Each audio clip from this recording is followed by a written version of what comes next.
আমি থাকবো, আপনারা থাকবেন, সবাই মিলে একসাথে এই সংগ্রামে নিজে নামবো। কি ময়দানে নামবে? ওর ক্ষমতা আছে ময়দানে নামের? কালগোখরো, ওর কোনো ক্ষমতা আছে? ওর লজ্জা লাগলো না আজকে স্টেজে গিয়ে দাঁড়াতে?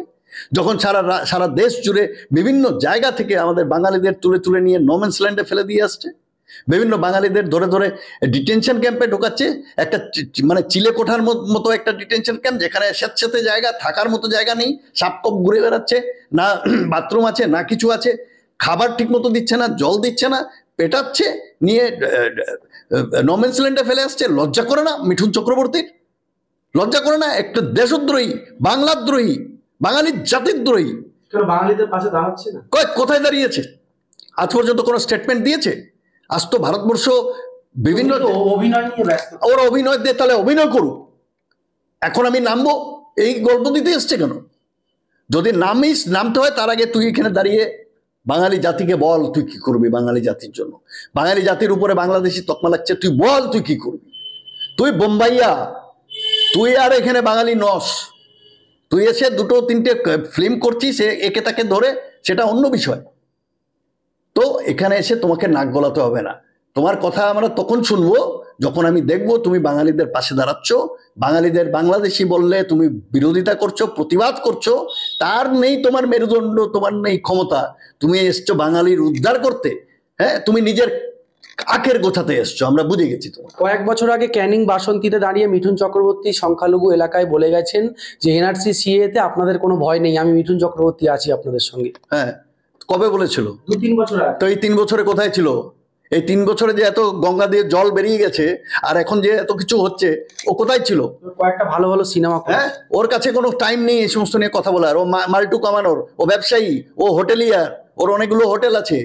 হ্যাঁ, ওকে দাঁড় করিয়ে ও একটা সং বোঝো, ও ওখানে দাঁড়িয়ে আমি গোখরো সাপ, ওইগুলো করার জন্য ওকে রাখা হয়েছে, আর কিচ্ছু না।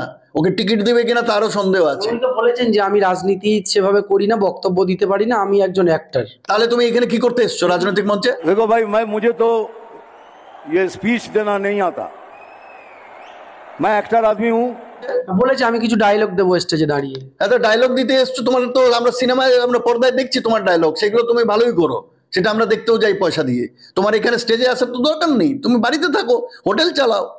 কিন্তু যদি বাঙালির স্বার্থে, বাঙালির রাজনৈতিক মঞ্চে আসো, তাহলে প্রথমে তোমার বক্তব্য আমরা শুনতে চাই বাঙালির স্বার্থে, বাংলা ভাষার স্বার্থে, পশ্চিমবঙ্গের বুকে ভূমিপুত্রদের সংরক্ষণের স্বার্থে, পশ্চিমবঙ্গের বুকে তুমি কি করবে বাঙালিদের জন্য সেইটা বলো।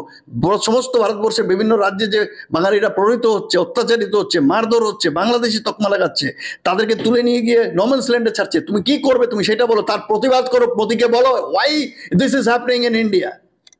তোমার ক্ষমতা নেই মোদিকে প্রশ্ন করার, তুমি এসছো বাঙালির উদ্ধার করতে। না, উনি বললেন যে মোদিকে আমি কোনো হোয়াটসঅ্যাপ SMS করলে বা ফোন করলে খুব শীঘ্রই, মানে 2-5 মিনিটের মধ্যেই মোদিজি রিপ্লাই করেন। মিথ্যা কথা। তুমি দেখতে গেছো ওর হোয়াটসঅ্যাপ? না, আমি দেখতে গেছি। তো এইগুলো গল্প দিয়ে তো লাভ নেই, এই কল্প কাহিনী, ওই যে সিনেমার কল্প কাহিনী, ও সিনেমার লোক তো কল্প কাহিনী ভাবছে ওদের সবাইকে কল্প কাহিনী দিয়ে থাকবে। আরে ভাই, তুমি স্টেজে দাঁড়িয়ে মোদিকে বলো যে আমার বাঙালি জাতির উপরে এই অত্যাচার কেন হচ্ছে, তাহলে আমি বুঝবো তোমার দম আছে। ওর কোনো দম নেই। বলছেন যে মিঠুন চক্রবর্তী বলছেন এটা আমাদের শেষ লড়াই, একটু হতাশার সুর। ওর আর কি শেষ লড়াই?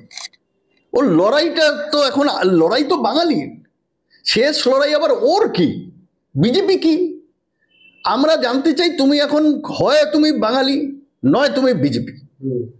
পরিষ্কার কথা, হয় তুমি বাঙালি নয় তুমি টিএমসি, হয় তুমি বাঙালি নয় তুমি কংগ্রেস, হয় তুমি বাঙালি নয় তুমি সিপিএম।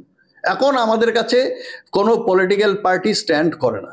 কিন্তু বাঙালিদের এই অত্যাচার একদিক থেকে যেমন সিপিএম, কংগ্রেস, তৃণমূল, আইএসএফ সবাই তো রাস্তায় নেমে প্রতিবাদ করছে। হ্যাঁ, সবাই নেমে প্রতিবাদ শুরু করেছে। এখন আমরা এটাকে আরো দেখতে চাই যে ওরা আরো বেশি বেশি করে করুক, কিন্তু বিজেপি আসেনি। যেদিন ওরা রাস্তায় নেমেছে বাঙালির স্বার্থে, বিভিন্ন জায়গায় অন্যায় অত্যাচার নোম্যান্স ল্যান্ডে ফেলে দিয়ে আসছে, সেটার স্বার্থে যখন অন্যান্য দলগুলো রাস্তায় নেমে প্রতিবাদ করছে, তখন বিজেপি কি করছে? মোদির বাচ্চা শুভেন্দু কি করছে? সে একটা মিছিল নিয়ে ছুটেছে ইলেকশন কমিশনের অফিসে সল্টলেকে। দাবি কি ছিল? ইলেকটোরাল রোলে, নির্বাচনী যে লিস্ট, সেখানে নাকি প্রচুর রোহিঙ্গা আর অবৈধ বাংলাদেশি মুসলমান ঢুকে গেছে। কেন ওকে এটা করতে হয়েছে? কারণ ও কন্ট্রাক্ট নিয়েছে বাংলার বুকে ও বঙ্গাল খেলা করবে। মিঠুন চক্রবর্তী আরো দুটি কথা বলেছেন, তার মধ্যে একটি হলো যে আমি আপোষের রাজনীতি করি না, এবার মাঠে নেমে লড়বো। আপোষের রাজনীতি আমি করব। ওর আবার পোষ আপোষটা কি আমি তো এটাই বুঝতে পারি না। ও কয়েকটা সিনেমা করছে আর হোটেল চালায়, ওর আবার রাজনীতি কি করেছে? আমি আজ পর্যন্ত রাজনীতির মাঠে নেমে কোনো রাজনৈতিক দলের হয়ে কি করেছে কল্যাণ সাধন জনগণের, আমি তো একটাও ইনস্টেন্স পাই না। ও আবার পোষ আপোষ কি? আগে ছিল তৃণমূলের এমপি, এবার চলে গেছে বিজেপিতে, তো ওর পোষ আপোষটা কি?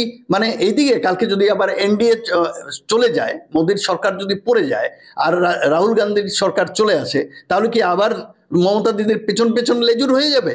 এদের কোনো বিশ্বাস নেই, বিশ্বাসযোগ্যতাও নেই। এগুলো ফালতু ভুলভাল একটা গিমিক, একটা স্টেটমেন্ট, আর কিছু না। পুলিশকে নিরপেক্ষ হতে বলছেন, বাংলার পুলিশকে। আর অন্যান্য রাজ্যের পুলিশগুলো যে যারা বাঙালিকে ধরে ধরে নিয়ে গিয়ে নিরপেক্ষতা বজায় না রেখে, হ্যাঁ, তাদের কার্ড ছিনিয়ে নিচ্ছে, পরিচয়পত্র ছিনিয়ে নিচ্ছে, ছিনিয়ে নিয়ে তারপরে তাদেরকে তুলে নিয়ে বাংলাদেশের বর্ডারে ফেলে দিয়ে আসছে।